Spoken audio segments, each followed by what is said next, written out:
উম্মত একবার চিৎকার দিয়ে বলি সুবহানাল্লাহ। আল্লাহ তাআলা এই দুনিয়ার মাধ্যমে, জগতের মাধ্যমে অসংখ্য আম্বিয়া কেরাম দুনিয়ার মাধ্যমে পাঠাইছেন। সমস্ত পয়গম্বরদেরকে আল্লাহ তাআলা তার সময় অনুযায়ী আল্লাহ তাআলা তাকে মুআজিজা দিয়েছিলেন। হযরত মুসা আলাইহিস সালামকে আল্লাহ তাআলা মুআজিজা দিয়েছিলেন।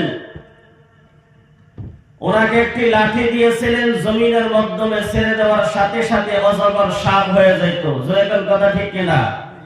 কোরআনে কারীমের মাধ্যমে আছে, ওমা তিলকা বিয়ামিনিকা ইয়া মুসা ক্বালা হিয়া আসাই। মুসা আলাইহিস সালাম দুনিয়া থেকে বিদায় হয়ে গেলেন, তার মুআজিজাও শেষ হয়ে গেল। শেষ হয়েছে না আজ পর্যন্ত আছে মুআজিজা? নাই। আল্লাহ তাআলা হযরত ঈসা আলাইহিস সালামকে মুআজিজা দিয়েছিলেন। কোন অন্ধর চোখের মাধ্যমে যদি হাত বোলায় দিত, সে অন্ধ ব্যক্তি ভালো হয়ে যাইত। সুবহানাল্লাহ। মৃত ব্যক্তি, যে মানুষটা কবরস্থ হয়ে রয়েছে, কবরের মাধ্যমে শুয়ে রয়েছে, আল্লাহ তাআলার হুকুমে যদি কবর থেকে ডাক দিত কুম বিইذনিল্লাহ, মানুষটার লগে লগে আল্লাহ তাআলার হুকুমে জিন্দা হয়ে হযরত ঈসা আলাইহিস সালামের সম্মুখে দাঁড়িয়ে যেতেন। সুবহানাল্লাহ। কিন্তু হযরত ঈসা আলাইহিস সালাম দুনিয়ার জমিন থেকে বিদায় হয়ে গেছেন, মুআজিজাও তার সাথেই বিদায় হয়ে গেছে। বিশ্বনবী মুহাম্মদুর রাসূলুল্লাহ সাল্লাল্লাহু আলাইহি ওয়াসাল্লামকে আল্লাহ তাআলা মুআজিজা দিয়েছেন, অনেক মুআজিজা দিয়েছেন। বন্ধুগণ, বিশ্বনবী মুহাম্মদুর রাসূলুল্লাহ সাল্লাল্লাহু আলাইহি ওয়াসাল্লাম দুনিয়া থেকে বিদায় হয়েছেন কথা ঠিক, কিন্তু তার সমস্ত মুআজিজাগুলো এই দুনিয়ার জমিনে উম্মতের কারণে রাখা গেছে। সুবহানাল্লাহ। সমস্ত মুআজিজাগুলো এই দুনিয়ার জমিনে উম্মতের কারণে রাখা গেছে। একটা মুআজিজা বলি, আমরা যারা নবীর উম্মত, আজ পর্যন্ত নবী মুহাম্মদুর রাসূলুল্লাহ সাল্লাল্লাহু আলাইহি ওয়াসাল্লামকে দুই নয়নে, দুই চোখে দেখছি? নাই, দেখি নাই। কিন্তু মুআজিজা বিশ্বনবী সাল্লাল্লাহু আলাইহি ওয়াসাল্লাম রেখে গিয়েছেন। আমরা নবীর সাথে কোনোদিন হাত দিয়া মুসাফাহাও করি না, নবীর চেহারাও দেখি নাই, কিন্তু তার সমস্ত মুআজিজাগুলো উম্মতের মহব্বতে এই দুনিয়ার জগতের মাধ্যমে রাখা গেছে। তাহলে আমরা মুআজিজাগুলো ভোগ করব কেমনে? আল্লাহর নবী সাল্লাল্লাহু আলাইহি ওয়াসাল্লাম বলেন, আমি দুনিয়ার জমিন থেকে বিদায় হয়ে গেলাম, কিন্তু আমার একটা মুআজিজাও আমি দুনিয়ার জমিন থেকে কবরের মাধ্যমে নিয়ে যাই না। সমস্ত মুআজিজাগুলো আমি নবী মুহাম্মদুর রাসূলুল্লাহ সাল্লাল্লাহু আলাইহি ওয়াসাল্লাম এই জগতের মাধ্যমে, দুনিয়ার মাধ্যমে আমার উম্মতের কল্যাণের কারণে রেখে গেছি। সুবহানাল্লাহ। একটা মুআজিজা হলো, বন্ধুগণ, আমরা এই দুইটা চোখে, এত সুন্দর দুইটা চোখ আল্লাহ তাআলা আমাদেরকে দিয়েছেন, কিন্তু যেই নবীর উম্মত আমরা হয়েছি আজ পর্যন্ত, এই নবীকে এই দুইটা চোখ দিয়ে আজ পর্যন্ত দেখতে পাই নাই। আল্লাহর নবী সাল্লাল্লাহু আলাইহি ওয়াসাল্লাম বলেন, দুনিয়ার জমিনের মাধ্যমে কিয়ামত পর্যন্ত আল উলামা ওয়ারাসাতুল আম্বিয়া এই জগতের মাধ্যমে বসবাস করবে, থাকবে। যেদিন দুনিয়ার জমিনের মাধ্যমে উলামায়ে কেরাম ওয়ারাসাতুল আম্বিয়া তারা থাকবে না, আল্লাহ তাআলা এই দুনিয়া কখনো রাখবে না, দুনিয়াকে শেষ করে ফেলবে। আল্লাহর নবী বলেন, আমার উম্মতেরা যদি দুইটা চোখে মহব্বতের নজরে, বলেন কিসের নজরে?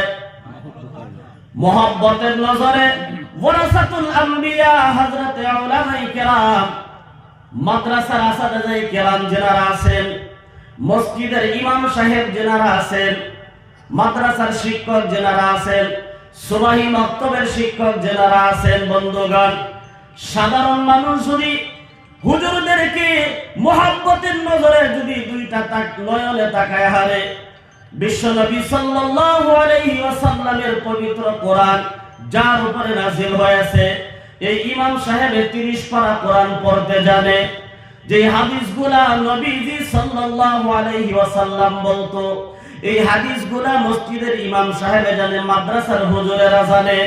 একটু মহব্বতে মসজিদের ইমাম সাহেব, মাদ্রাসার হুজুররা যে এত সুন্দর করে কোরআনে কারীম তিলাওয়াত করে, আরে এই কোরআনের তিলাওয়াত যদি বিশ্ব নবী মুহাম্মদুর রাসূলুল্লাহ সাল্লাল্লাহু আলাইহি ওয়াসাল্লামের জুবানে মুবারক দিয়ে যদি শুনতে পারতাম তাহলে কত আরো ভালো লাগতো। আর নবী দুনিয়া থেকে বিদায় হয়ে গেছে, কিন্তু মুজিজা কোরআন দুনিয়ার জমিনের মাধ্যমে রেখে গেছে। আর এত সুন্দর করে মসজিদের ইমাম সাহেব কোরআন তিলাওয়াত করে, কারি সাহেব এত সুন্দর করে কোরআন তিলাওয়াত করে। এই মুহাব্বতের নজরে যদি কোনো সাধারণ মানুষ যদি মসজিদের ইমাম সাহেব অথবা মাদ্রাসার শিক্ষকের দিকে তাকায়, আল্লাহর নবী বলেন ওই মানুষটা হুজুরের দিকে তাকায় না, সরাসরি আমি বিশ্ব নবীর চেহারা দিকে তাকায় রয়েছে। সুবহানাল্লাহ। এত বড় একটা মুআজিজা, আমরা যদি মুহাব্বতে হুজুরদেরকে দেখতেই চাই, দেখতেই পারি, আমরা বিশ্ব নবী দেখার ফজিলত পেয়ে গেলাম। সুবহানাল্লাহ। আল্লাহর নবী সাল্লাল্লাহু আলাইহি ওয়াসাল্লাম বলেন, সাহাবায়ে কেরাম আমার সাথে মুসাফা করত, যে সাহাবারা দুই চোখে আমাদেরকে দেখছে, আমার সুহবতের মাধ্যমে বসেছে। আর সাহাবা দুনিয়ার জমিন থেকে বিদায় হয়ে গেছে, সাহাবায়ে কেরামের সুহবতের মাধ্যমে যারা ছিলেন তারাও দুনিয়ার জমিন থেকে বিদায় হয়ে গেছে। আমি নবী দুনিয়া থেকে বিদায় হয়ে গেছি, কিন্তু আমার উম্মতেরা যদি উলামায়ে কেরামের সাথে ভালো মুহাব্বতে যদি মুসাফাহা করে, তারা যেন উলামায়ে কেরামের সাথে মুসাফাহা করে নাই, তারা যেন সরাসরি আমি বিশ্ব নবীর সাথে মুসাফাহা করেছে। সুবহানাল্লাহ। ইনশাআল্লাহ আমরা এই মুআজিজাগুলো বুক করব, ঠিক না গো? কোরআনে কারীমের এক দুইটি আয়াত তিলাওয়াত করেছে, বিশ্বনবী সাল্লাল্লাহু আলাইহি ওয়াসাল্লামের অগণিত হাদিস থেকে একটি হাদিসে মুবারাকা তিলাওয়াত করেছি। আশা রাখবো আল্লাহ তাআলা যাতে আমাদের সকলকে কথাগুলো গুরুত্ব সহকারে আমলের নিয়তে শোনার জন্য তৌফিক দান করে। আমরা বলি আল্লাহুম্মা আমিন। বন্ধুগণ, এই জগতের মাধ্যমে সবচেয়ে বড় মুআজিজা হলো পবিত্র কোরআনে কারীম। বলেন কি? কোরআনে কারীম। قال النبي صلى الله عليه وآله وسلم تركت فيكم أمرين। আল্লাহর নবী সাল্লাল্লাহু আলাইহি ওয়াসাল্লাম বলেন, আমি দুনিয়ার জমিন থেকে বিদায় হয়ে গেছি, কিন্তু আমার উম্মতকে এইভাবে আমি দুনিয়ার জমিনের মাধ্যমে, খালি ময়দানের মাধ্যমে, খালি ফিল্ডের মাধ্যমে, আমি দুনিয়ার জমিনের মাধ্যমে একা একা ছাইরা যাই নাই। আমার উম্মত হতবাকা হয়ে রাস্তায় ঘুরবে, তারা দিন থেকে ফিরে যাবে, দিনকে বুঝবে না, তাদেরকে গুমরাহি রাস্তার মাধ্যমে ঠেলে দিবে। নাস্তিক মুরতাদেরা তাদেরকে তাবলীগ করে করে, তাদেরকে দাওয়াত করে করে তাদের অন্তরকে নষ্ট করে দিবে। আল্লাহর নবী বলেন, আমি দুনিয়ার জমিন থেকে বিদায় হয়ে গেছি, কিন্তু দুইটা জিনিস আমার উম্মতের জন্য স্পেশাল হিসাবে আমি আল্লাহর নবী দুনিয়ার জমিনের মাধ্যমে রেখে গেছি। বন্ধুগণ, একটু খেয়াল করেন, বুঝতে পারবেন, যখন আমরা বড় বড় কিছু নিউজ শুনি, নিউজ শুরু হওয়ার আগে দেখবেন সর্বপ্রথমের মাধ্যমে আইসা যায় ব্রেকিং নিউজ। আসে না গো? ব্রেকিং নিউজ আছে, তাহলে বোঝা যায় এর মাধ্যমে কিছু গুরুত্বপূর্ণ কথা বলবে। বড় নিউজ, ব্রেকিং নিউজ আর হেডলাইন পড়ার সাথে সাথে মানুষের বুঝা ফেলায়, আর এই গুরুত্ব দিয়ে কিছু শুনতে হবে। নিশ্চয়ই এই নিউজের মাধ্যমে, খবরের মাধ্যমে, আখবারের মাধ্যমে গুরুত্বপূর্ণ কিছু কথা বলতে চাই। আর আখবার পেপারের মাধ্যমে নিশ্চয় কিছু গুরুত্বপূর্ণ কথা আছে। যারা পেপার পড়ে আর যারা নিউজ দেখে বন্ধুগণ, তারা দেখবেন ব্রেকিং নিউজ দেখার সাথে সাথে বলবে, আরে একটু সামনে শুনি অথবা পড়ি, নিশ্চয় গুরুত্বপূর্ণ কথাটা কি বলেছেন।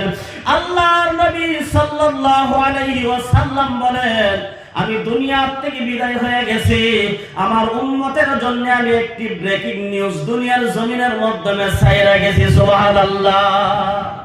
তারাকতু ফীকুম আমরাইন, দুইটা জিনিস আমি আমার উম্মতের জন্য রাইখা গেছি বন্ধুগণ। আল্লাহর নবী বলেন, লান তাদিল্লু মা তামাসসাকতুম বিহিমা, তারা যদি এই দুইটা জিনিস মজবুত হিসাবে তারা মজবুত ভাবে আঁকড়িয়ে যদি ধরতে পারে, দুনিয়ার কোন মানুষে তাদেরকে ধোঁকা দিয়ে বোকা বানিয়ে তাদেরকে গুমরাহি করতে পারবে না। সুবহানাল্লাহ। একটা হলো কিতাব আল্লাহ, দুই নাম্বার হলো সুন্নাত রাসূলুল্লাহ সাল্লাল্লাহু আলাইহি ওয়াসাল্লাম। বন্ধুগণ, আল্লাহর নবী বলেন দুইটা জিনিস, একটা হলো কোরআন, দুই নাম্বার হলো হাদিস। এবার একটু চিন্তা করেন, যার জীবনটা চলতেছে কোরআন দিয়ে, যার জীবনটা চলতেছে হাদিস দিয়া, তার জীবনের মাধ্যমে দুটো জিনিস আছে, কোরআনও আছে